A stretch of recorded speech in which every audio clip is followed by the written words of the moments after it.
At 24, just handed Dwayne Johnson the most dangerous role of his career. And no, it's not about punching harder. It's about breaking the image he built to show us the man underneath. The Smashing Machine is the story of UFC legend Mark Kerr, and early buzz says Johnson disappears into him. If you've ever wondered what happens when the toughest guy in the room runs out of places to hide, this preview is for you. I am Jake and this is nerdsection.com.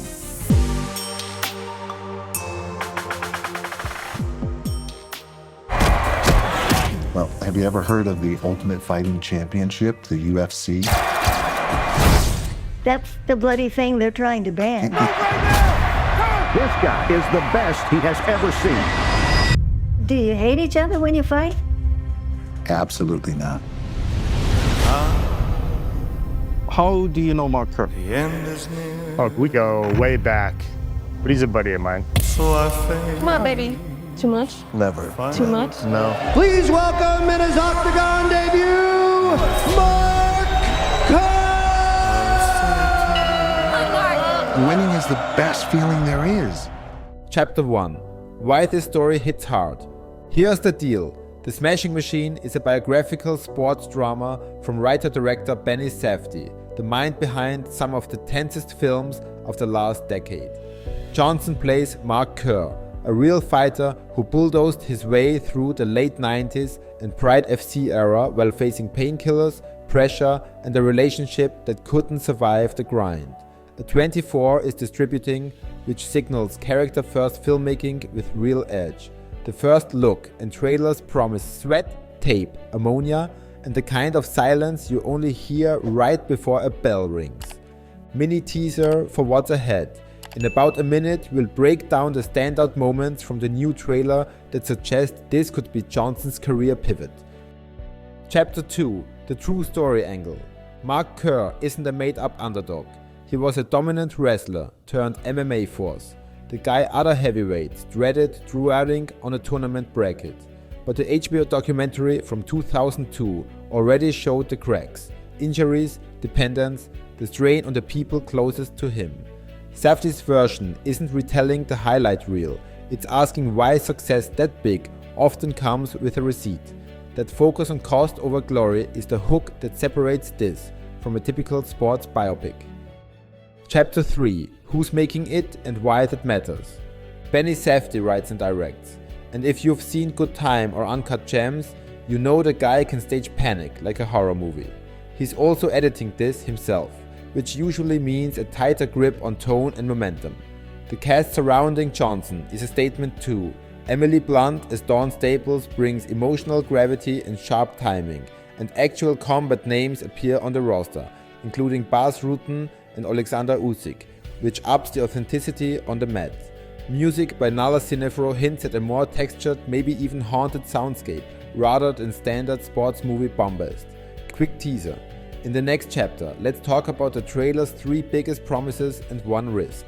I just need you to let me in. Now take a look at me now. With everything he's been through, The biggest night of my life. does he still have it in him? What happens next? It's simple. Get up, Mark, get Am up! I going to hurt him Let's fucking go. before he hurts me? Get up, Mark, come on! Ready? I think so. You think so? Come on, Mark, it's a yes or no answer. Come on, are you ready? Yes. Marquito is back! Chapter 4. What the trailers promise. First, transformation. The camera lingers on Johnson in ways studio blockbusters rarely do. Cauliflower ear close-ups, busted knuckles, and that blank 1,000-yard stare fighters get after a bad round. This isn't superhero coverage. It's handheld, it's close, and it makes every breath feel heavy. Second, pressure as the real antagonist. We see Kerr trapped between coaches, promoters, doctors, and his own need to stay number one. The ring is simple, the life around it is the maze. That's classic Safdie territory, and it fits Kerr like a glove. Third, relationship stakes. Blunt's Dawn isn't a backdrop. The footage frames her as the line between the man and the machine, and the trailers tilt the drama towards whether that line holds or snaps. That's where the heartbreak lives. Now, the risk. Rotten Tomatoes' early critical snapshot praises the raw power, but flags that the film may trade some narrative satisfaction for grit. That could mean elliptical storytelling, abrupt endings, or sequences that value feeling over clean resolution. If you want a neat bow, this might not give it to you, and honestly, that might be the point. Mid-roll nudge. If this kind of no-fluff preview helps you decide what's worth your time, consider subscribing so you don't miss what's next. Chapter 5: Craft and Authenticity. One detail I love is how the cinematography keeps the ropes and chain link in frame, making every scene feel fenced in. The fighting shots are cut to breathe just long enough for you to wince before the next scramble. You can also spot real-world fighters and commentators in quick flashes, which should help the choreography land for fans who know the difference between a work and a war.